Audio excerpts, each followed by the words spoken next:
رینالہ خورد بر صغیر کا سب سے پہلا پانی سے 1 میگا واٹ بجلی پیدا کرنے والا رینالہ خورد کا ہائیڈرل پاور اسٹیشن، جو کہ ایک سول انجینئر سر گنگا رام نے 1925 میں انگریز دور میں اپنی گرہ سے تعمیر کروایا تھا، جس کا مقصد 72,000 ایکڑ زرعی رقبہ آباد کرنا تھا، جو کہ نہر LBDC سے اونچا تھا۔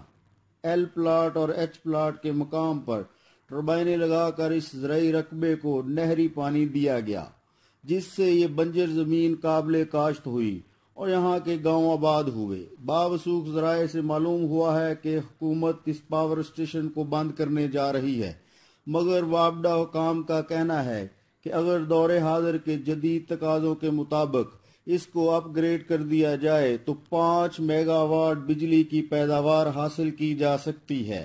اگر اس ماحول دوست ہائیڈرل پاور اسٹیشن کی کیپیسٹی کو بڑھا دیا جائے تو تحصیل رینالہ خورد کو بلا تعطل بجلی کی فراہمی یقینی بنائی جا سکتی ہے۔ کیمرہ مین ساتھی کے ساتھ اعجاز طاہر قادری، رینالہ خورد۔ ہم لاتے ہیں ٹاپ نیوز، آپ کے فیورٹ ٹاک شوز اور انلمیٹڈ انٹرٹینمنٹ صرف یوٹیوب پر۔ اگر آپ نے ابھی تک ہمارا چینل سبسکرائب نہیں کیا تو ابھی سبسکرائب کریں اور بیل آئیکن کو کلک کر کے ہماری لیٹسٹ ویڈیوز کے بارے میں اپڈیٹ جانیں۔